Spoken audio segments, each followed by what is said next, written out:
Thank you, sir. Okay, this is a request for a final plat by SI Properties. They are the company or the group that's doing the work over on Chico Street and Sage. They've done quite a bit to clean up that area around that intersection. They want to add a couple more duplexes, and this area of town was originally platted in 1936 as the Sunnyside Park subdivision and was subsequently divided again as the Morris and Cole resub later in 1936 and has remained in that configuration ever since. So you can see the size of the lots, the width of the streets, people's needs and desires have changed since then. So he just wants to divide this in a configuration that more appropriately suits his needs.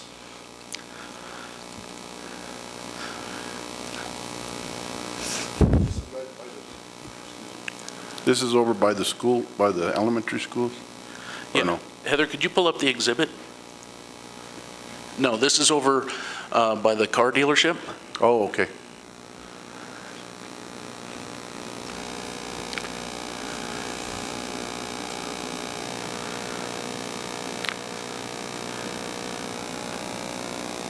So you can see it right there. That's the subdivision they want to do. Here's the car dealership here. Okay. This is First. These are Jeff Martinez's apartments. Mm-hmm. So what he's done in the past, he purchased this property. This was a property that the city had to pay to clean up. He purchased that and has made some good improvements and cleaned that area up. He put these two units on here and he put this one over here. So now what he wants to do is take this lot and cut the east sides off of them so that he can put some more single family units in there.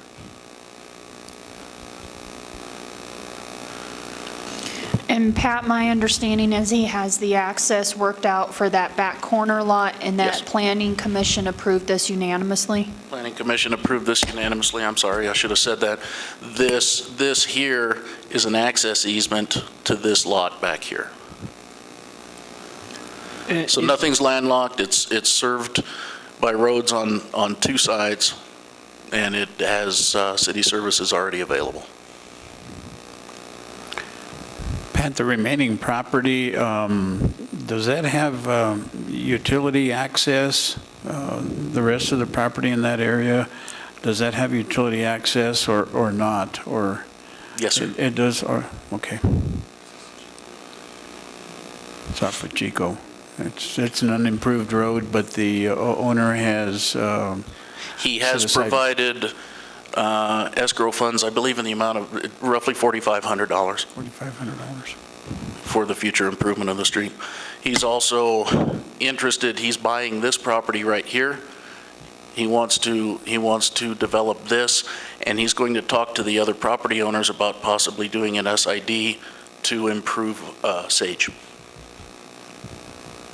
Okay. Very good, Pat. You have any other questions of Pat?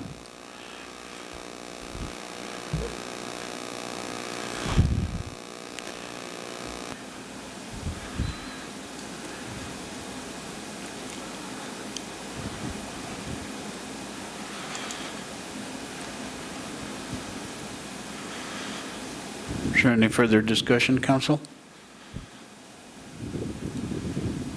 So we just need a motion to approve the final plat? Or- No, sir, actually, you need to hold a public hearing. Okay.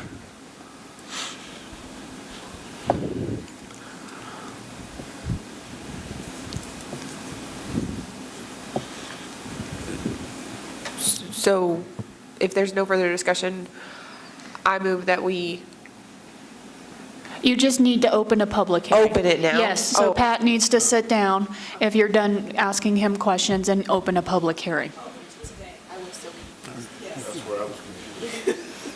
Yeah, the subdivisions, this, I believe, if Eric can correct me, I believe it's the only resolution that requires a public hearing. Okay. I'm not aware of any others.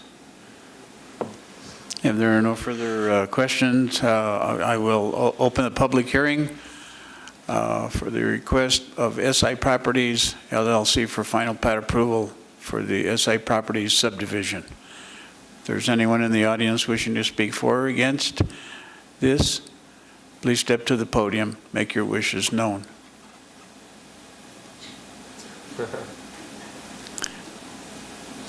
Pat's the only one at the podium. Obviously, there's no one, so I will close the public hearing and bring it back to council for a decision or further discussion.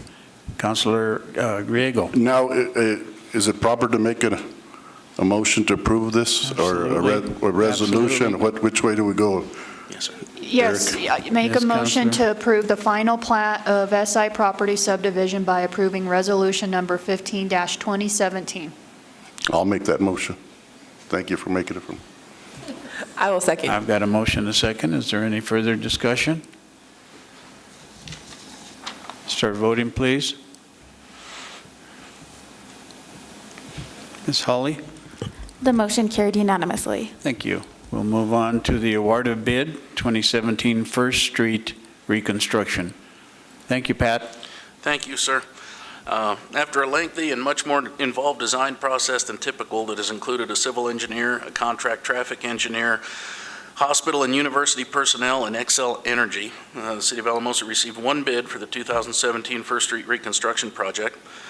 The project will include the realignment of Mullins Avenue and the reconstruction of First Street from Murphy Drive to Edgemont Boulevard. The first phase of the 7-year project is problematic in that it requires coordination with the university and the hospital, involves a section of First Street with very limited detour opportunities, high traffic counts, ambulance and emergency vehicle access, and it also requires XL to lower both high and low pressure natural gas facilities and several power poles. Understandably, all these factors created several unknowns for the contractor, and it prevented one contractor from even bidding the job. That resulted in an original bid amount of $729,120, an amount that would not have allowed staff in good conscience to recommend a bid award. In-depth discussions and guarantees of certain traffic restrictions have resulted in that bid being reduced by $192,763 to a total bid amount of $536,357. We also now have the option of reducing this amount by an additional $83,545 if we make the commitment to close First Street to all public traffic for a period of 5 to 7 weeks, based on cost savings, project duration, and more importantly, safety of the general public, as well as that of our employees and contractors. Staff recommends that council allow the closure of First Street. And I have put some exhibits on the Z Drive. Okay, and so as we go through the exhibits, stuff that Pat and I have discussed is by the time, if we try to leave this open, by the time people actually get through with flaggers and those types of things, it's going to be quicker just to go around anyways.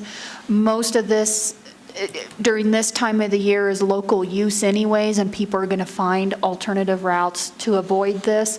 So with the savings being as significant as they are, it's you know, your first instinct is, wow, close First Street. That's a big deal.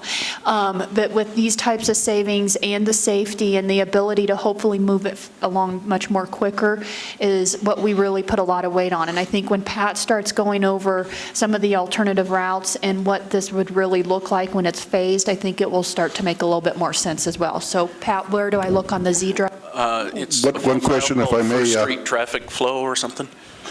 On the hospital part, the emergency room, are you going to discuss that? I will show you what we have Okay. planned there.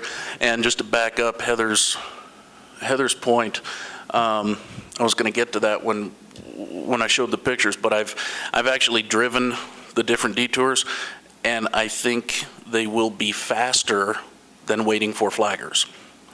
So I think not only do we save money, not only is it safer, not only do we speed up the project, we can cut probably 2 full weeks off of the project, but it's actually going to be faster for the motorist.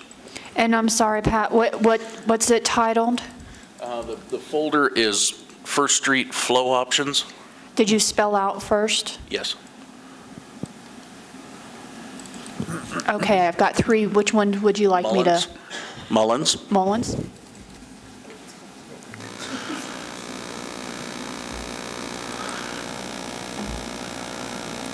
Okay, so if you look at this, I want to do the project in 3 distinct phases. Basically cut this one project up into 3 separate projects. We'll have 3 different mobilizations for the asphalt crew. It'll be, so the first thing I want to do is realign Mullins Avenue and bring it in perpendicular to Murphy. This is what's going to allow a stacking left turn lane on the Mullins. It's going to prevent a lot of the problems, a lot of the constriction problems we have in the intersection in the mornings. So we'll do this first. It'll be paved, curb and gutter will be done, sidewalk will be done. Everything will be finished before we move on to the next phase. So when we finish this, you have to use your imagination. This street will be gone. We'll peel all of this up. We'll take the dirt that we dig out of here, put it into this street. We'll broadcast some native seed plants or some native seeds, and we will walk away. This will be deeded to the adjoiners as this right-of-way is vacated. Once this is done, we put up a barricade right here. So before it's done, all of the rest of it remains open to traffic. Is that correct? Yes, everything is open to traffic except for just a couple of days when this piece of this street will be closed. And these people can go to this street and go up. They can go around here. They've got several different options. So the only time traffic will be impacted one bit on this phase of the project is when we pour this curb and gutter across the street. And Pat, can I ask a question? Because I can't really tell. Is that a driveway? Are those people's driveways there? No. No. Where at? So where the little black line goes across, there's it looks like 2 houses on the south side of that? This is a garage. This is a driveway. There will be a curb cut there for them to get in. We've already got that all hammered out. To look at that. I'm sorry, I didn't get into that detail. I didn't think that was, I could barely tell it was a house, so thank you. So that's what we'll do. And then once this is completely finished, we'll put a barricade. We'll put a barricade here.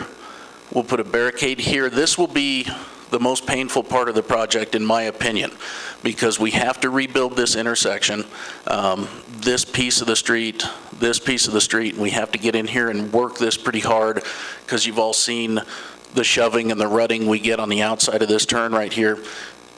But we wanted to break this into 3 phases. So the first one's the easiest one from a traffic control perspective, is just 2 days probably of a little bit of inconvenience when that gutter's rotated. Now, Pat, I think you're starting to get into the next phase with the intersection. Do you want me to switch the pictures or stay here?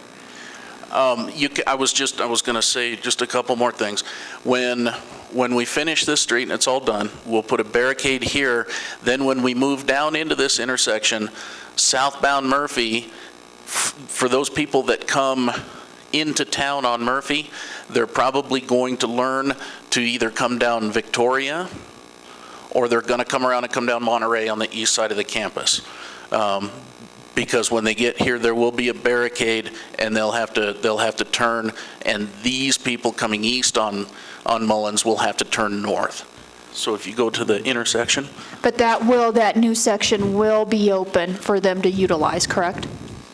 Yes, it's done, it's finished, it's built.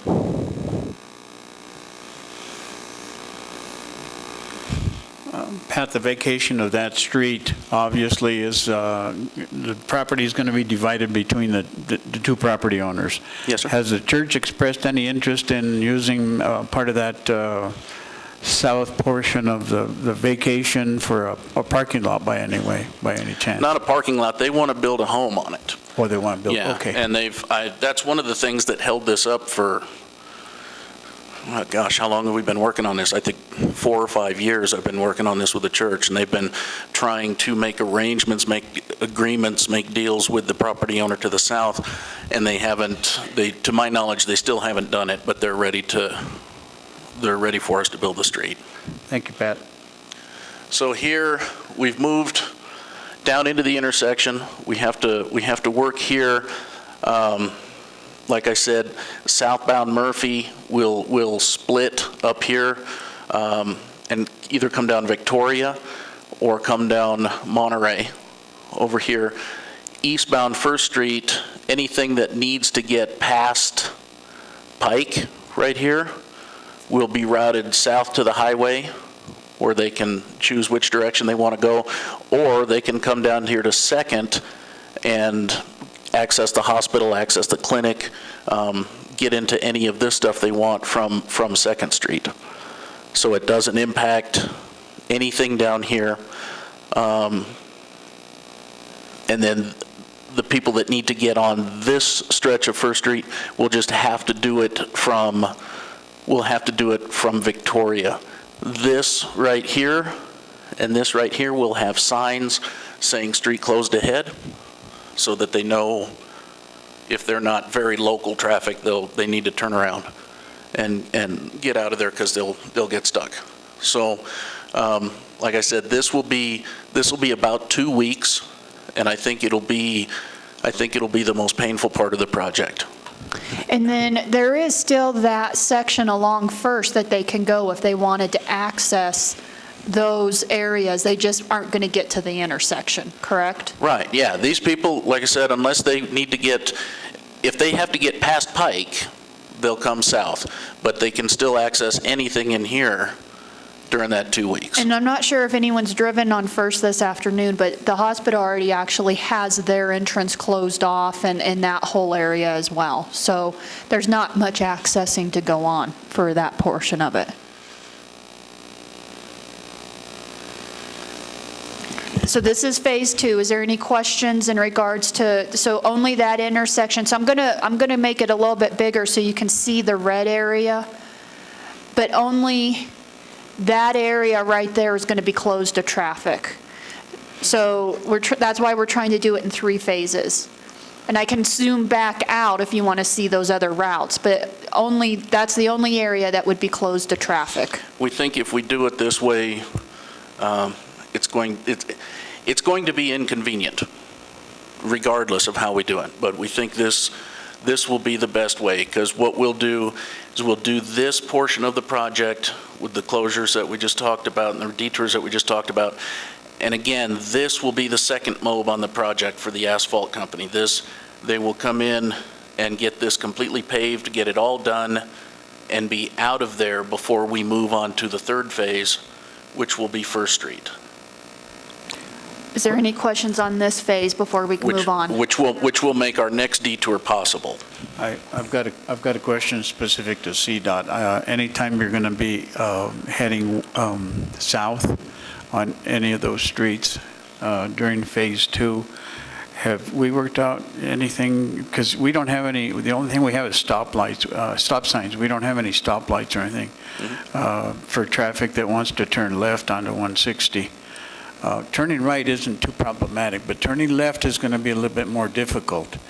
And what is that, Edgemont over by the university? Mm-hmm. That doesn't have a stoplight either. So we're going to get stacking in that area, obviously. But I'm hoping that the streets are wide enough that we'll have room for right turners while people are waiting to turn left. I don't think a lot of people are going to go down there to turn left. I think it's like Heather said, 90% of this is going to be local traffic. Right. And everybody knows not to try to turn left on the highway.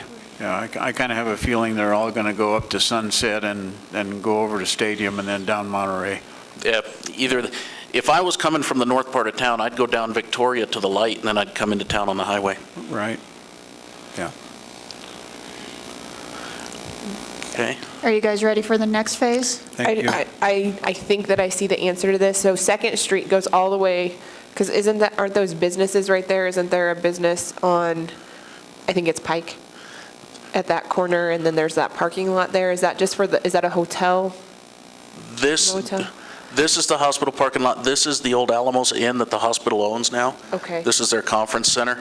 Second Street goes all the way through to Pike, and then on this, you'll see on this next phase, they can go north or south on Pike. Thanks, Pat. Is the First Street project going to start down, and where the bowling alley is? I always forget names of streets, but you know where the bowling alley is? That's year 7. Okay. That's So we're not even Victoria. thinking about that. Nope. Because we've got so much utility work to do in Victoria.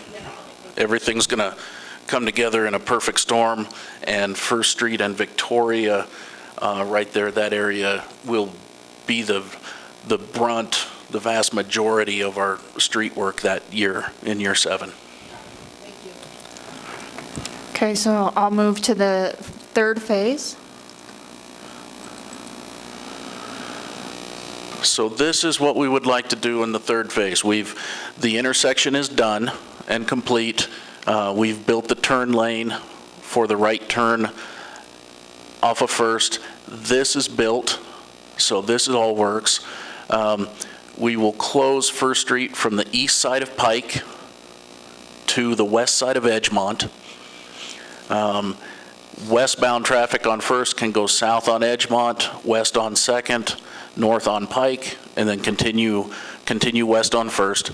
That's the loop that I drove the other day, timing it, and then guessing how long it would take to get through the construction project with flaggers. And I believe you can drive it faster than deal with the flaggers. This will, absolutely everything on the street here can be accessed from the north or the south. We're not preventing access from anything. The clinic, the hospital, everything can be accessed from Second Street, as can these businesses down here. The university, the facilities department has already cut a new gate in right here, so they won't be using First during the project. They'll be accessing it from here. They've agreed to make Geralt and Faculty Drive two-way traffic for the duration of the project. So we'll physically barricade them at the south end, and they'll have traffic going both directions. And then people can access the parking lot at the library from Faculty Drive from the north. This building, I'm not even sure what this is, can be accessed from Edgemont. And everything there is quick and easy to get to. Yes, sir. The hospital we have set up, can you go to Google Earth and zoom in? Okay, so do you have just, It will be accessed through the regular entrance, I believe, won't it? No, we're doing something special. the other part too is I think some had ideas in regards to some of the northern neighborhoods and routing and all of that. We really just wanted to let people do what they were going to do instead of picking certain streets that all of a sudden were urging people to go down and could increase traffic a little bit heavier on some compared to others. Yeah, I didn't want to, I think we need to, as an official detour, we need to make just the closest, quickest detour we can and kind of let the universe work on the rest of it. I didn't want to route First Street traffic through normally quiet residential areas and things like that.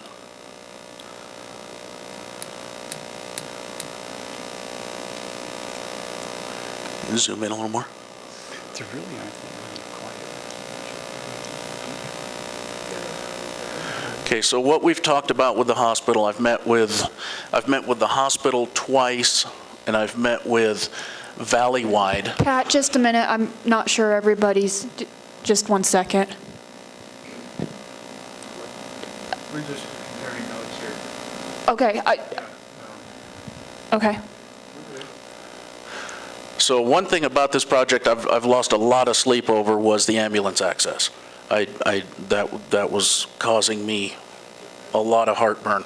So what we've done, and I've got permission from Valleywide and from the hospital, both are in full support. If you look, it's hard to tell, but right here, there's 4 parking spaces. And then there's a wall about 2 feet tall that goes right into their existing ramp on the south side of the street. We are going to create basically just a hump out of road base, and they're going to prevent parking in there. The hospital on the emergent side of their route will come into the parking lot, drive through those parking spaces, over the dirt ramp, right onto their ramp, and pull right up under their portcullis, just like they always do, but it'll be from the opposite direction. Then, once they drop off their patient, they'll come out. We're going to pull the landscaping out of this end of the planter between the hospital and Valleywide, and we'll make another hump over that. They'll drive right over that, right up through the portcullis, down around here, somewhere where they'll stage where they have electricity and everything they need. So we'll have it set up so that they can access their entire route, they can get to parking, they can do everything they need to do without getting on First Street. Pat, that's awesome. Like, this is very, very good. Thank you. Question, will this be communicated to the other ambulance in the other counties? So when they come in, they know that there's... Ted Baldwin at the hospital, I believe that's his name. He's going to, he goes to all the different ambulance district meetings and everything like that. He's going to communicate this through their network, and they'll all know the game.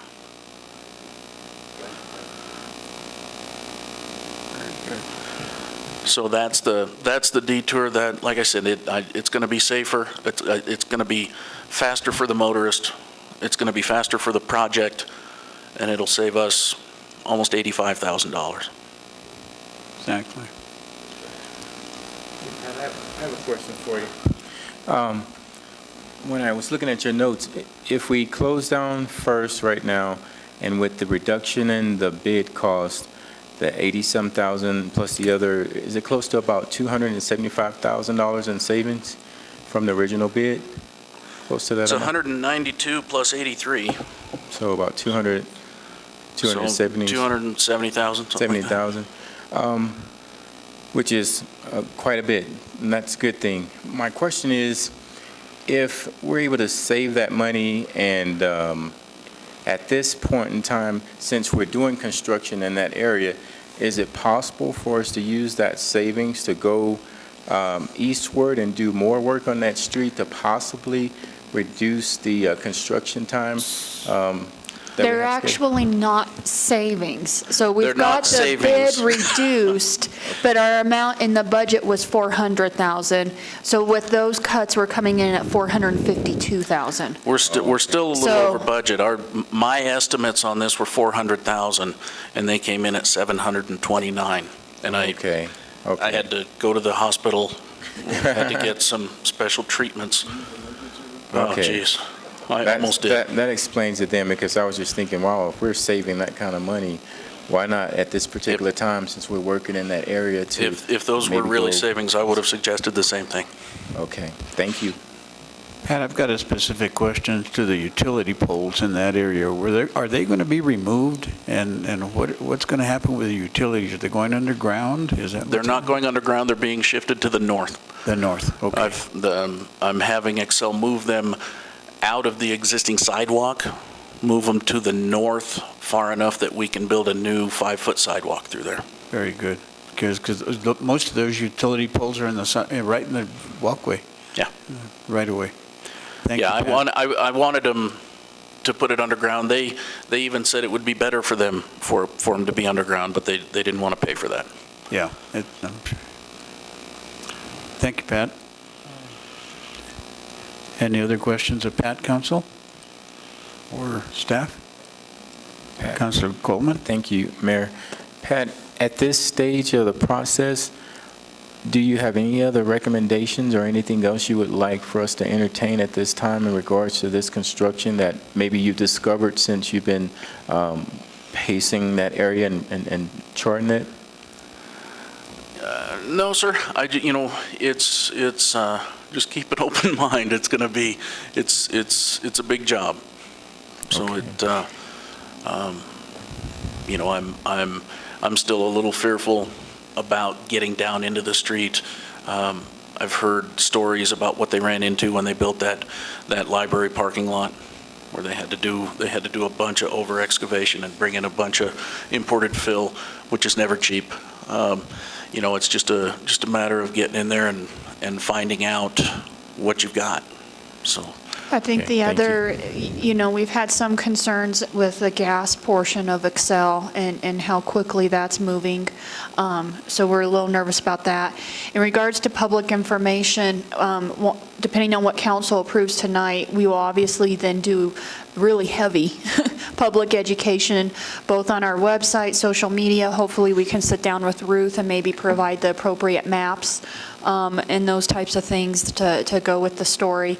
But we would want to make sure that we get as much information out to the public as possible in regards to timing, the alternative routes, all of those types of things. The hospital also wants to participate in the public notice. They want to use their networks and their abilities to reach out and help me with detour routes, with proposed project schedules, things like that. And then I will update all of the players once a week or so as we get into the project.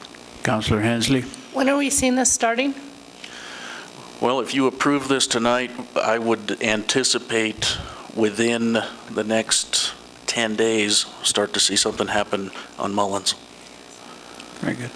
Pat, obviously, we're going to replace water sewer lines in that section, First Street? The pieces All you- that need replaced, yes. The pieces that need replacing. How old are they? Do you have any idea? Not really that old. A lot of them are pretty new. A lot of them were put in the last 10 or 12 years. That's one of the reasons the street's failing, because we've done so much utility work in it. But there are still some bits here and there, some pieces here and there. We've got on First Street, we've got an old clay tile storm line that was probably put in, I'm guessing, vintage 50s, early 50s. We have a little bit of line right there in the intersection that we're going to replace. That right now it's working fine, but it's old material, and I don't want to be digging it up in 5 years. So Sure. we'll be leaving some old pipe in Murphy between the new location of Mullins and First Street, just because I don't want to disturb Murphy. It's a decent surface right now. I'm not gonna beat a dead horse in there. So if it fails in the future, we dig it up and fix it, but I don't want to add cost to this project to fix something that's not broken yet. Thank you, Pat. Councilor Grego? Oh, just one comment, Mayor. There's sections of First Street that are really in bad shape, so I hope people understand that, and closing it up is the only way to correct this, and hopefully they'll bear with us, and if they don't, well, we need to get it done. Well, we understand, and we want to make it as easy on the public as we possibly can, and we're going to great pains to do that. Closing it, there's benefits that we haven't even talked about. If you drive down South Craft and you see the gap in the middle of the street between the north and southbound lanes, that's from a cold joint where they paved one side of the street and then they came back later on and paved the other side, and that joint will separate. Yeah. So if we kept First Street open, worked on one half, paved it, then flip-flopped, in 5 years, we'd be dealing with a cold joint in the middle of the street that could separate like that we'd have to fix. This'll prevent that. There's a lot of benefits to closing it. And I hate to do it, I really do, but I think it's the best choice. When I think from a safety perspective for the workers, it's a local contractor, so it's the safety of some of our local residents as well for significant price tag savings. Very good. Any other questions for Pat or staff? Thank you, Pat. Thank you, sir. Councillor Hensley. So if there's no further discussion, I move that we award the bid to Gardner Excavation in the amount of $452,812, closing First Street for the duration of the phase of the project, and then allowing staff to create extended detour routes for the motoring public. Councillor Coleman. I second. I've got a motion and a second. Is there any further discussion on the award of bid for 2017 First Street reconstruction? Seeing none, start voting, please. Ms. Hawley? The motion carried unanimously. Thank you, council. Thank you, guys. And thank you, Pat. Absolutely. And so with that, regular business is done, and I will adjourn this meeting. Meeting adjourned.